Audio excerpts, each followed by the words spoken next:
Okay, everyone, we'll get started. My name is Debbie Williams, and I'm the volunteer board president for Fifth Street Renaissance Sarah Center. And I just really want to thank you all for being here today to be part of our grand opening open house and ribbon cutting for our Veterans Family Renaissance Project.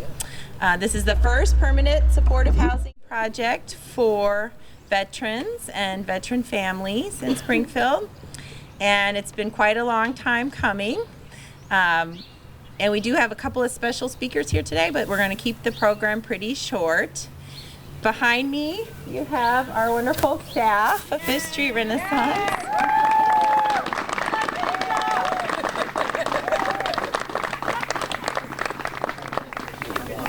And today we're going to be hearing from someone with whom this project couldn't be possible, which is Mayor Jim Langfelder from the city of Springfield. Thanks to the city, we were able to secure the funds to purchase this property, so it definitely wouldn't be possible. And then we're blessed to have with us also Director of the Illinois Department of Veterans Affairs, Linda Chapalavia, so she's going to speak to us also. And then I'll have a few words from our director, Penny Harris Powell, who's the best director of any nonprofit in Springfield, of course. So now I'll turn it over to Mayor Langfelder. Well, what it's all about is helping others out, and we appreciate the partnership with Fifth Street Renaissance. This idea, I think, came, I don't know how many years ago. I'll leave that up to you, Penny. Several years ago. But it's due to a lot of hard work. I know it started with, I think, Director Karen Davis, and then Val Yeza really brought it to fruition. And that's what you need is an individual that sees it through to the end. So we really appreciate our Office of Planning and Economic Development Director's efforts, Val Yeza, in making it happen, and her staff, Craig. I know he's been important in this initiative. But what it's all about is providing housing for the veterans. And it's a beautiful facility, and I understand it's versatile where it can be for families, but most importantly, housing our veterans that served us in the military. That's the least we can do, is have an open door for them when they do come home and provide that supportive housing. So thank you, Penny, and the Fifth Street Renaissance Board and staff for all you do to provide housing to those that keep our freedoms provided to us each and every day. So thank you very much.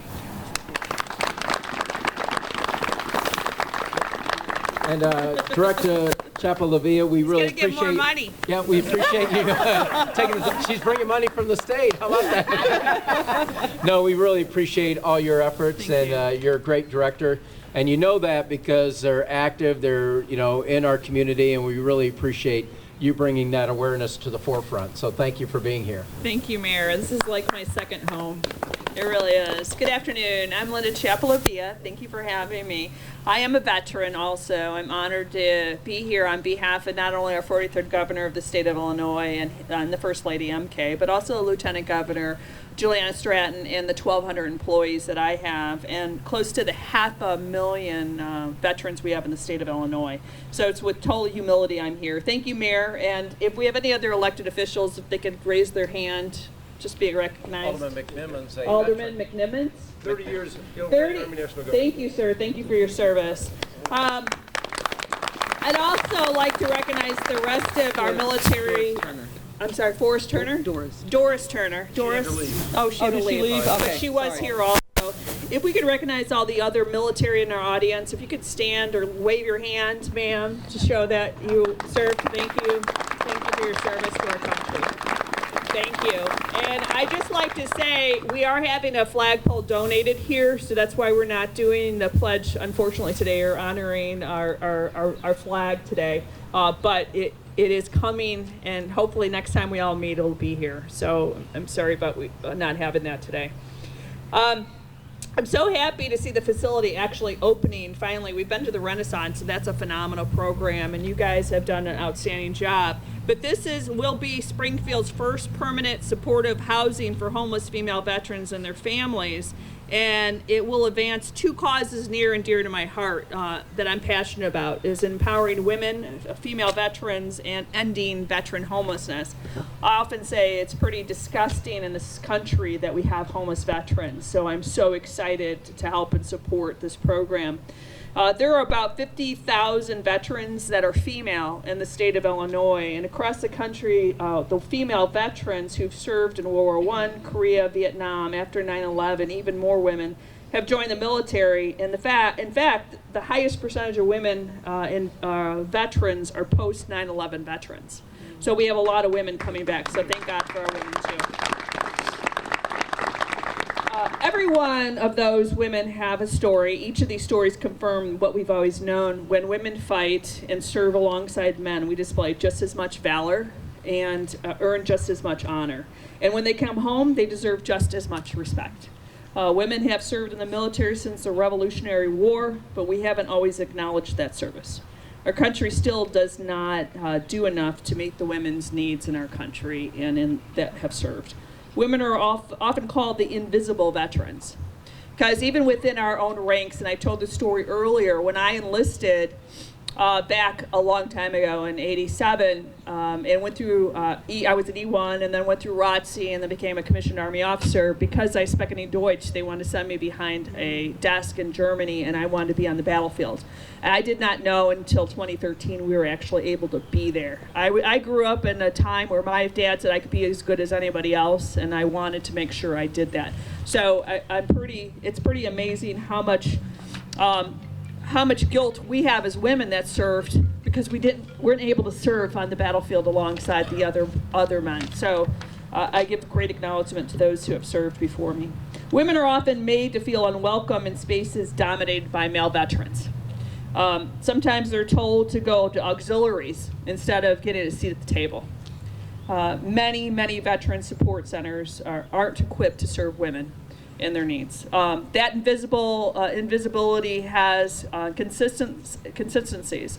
For example, the isolation can have a huge impact on transitioning from military to civilian life, and it comes at top of regular transition issues for veterans and their faces. These problems can also lead to homelessness, and that's why we're here today.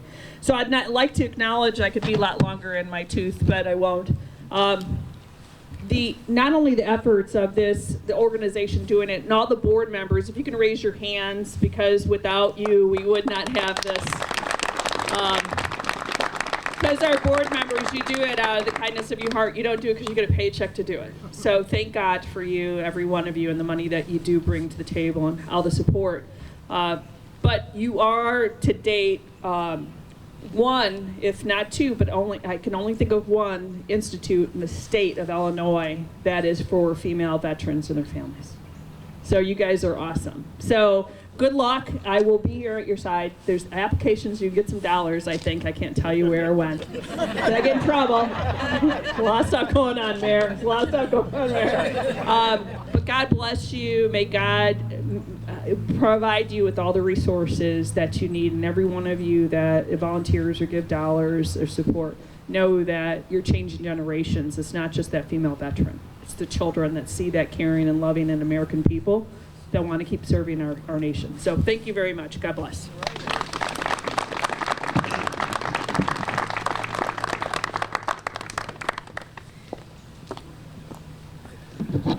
I'm sure Penny doesn't really need any introduction, but I do want to get a few words for all of you from Penny Harris-Powell about what's gone into this project, what we still need, and what kind of programs we're going to offer here.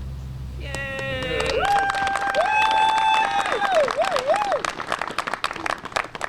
And it will be very few words because I'm freezing. So I think most importantly, I can't thank everybody, but our contractor, Dan, is here from DNO. Yay! Craig and Val, who worked tirelessly. Mayor, thank you so much for your patience. No, really, thank you for your patience. We know it was a long time coming, but it's done now, and it's worth the wait. The board of directors, thank you for your faith. Staff, thank you for putting up with me. Without these folks right here, who I can call anytime, day or night, and they will come, none of this is possible. Without our board of directors, none of this is possible.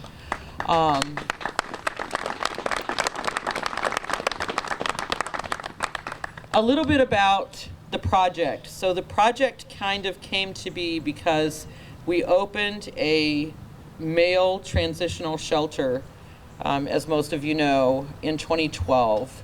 And as soon as that shelter opened, we started getting calls from females and families who were homeless and didn't have any place to stay. We refused to leave a veteran on the street, and so those females and families were put in hotel rooms while we worked with them to get them someplace to be. And just the volume told us that we needed this facility. To our knowledge, there's nothing else in Illinois, and especially not, maybe Chicago, there may be some programs that serve female veterans, but we know downstate, because I've looked and looked and looked, there's nothing. And so we're very proud that this is opening. We have 8 two-bedroom units that can either house a female veteran and her caregiver, or it can house a single female with her children, husband and wife with their children, a single male with their children.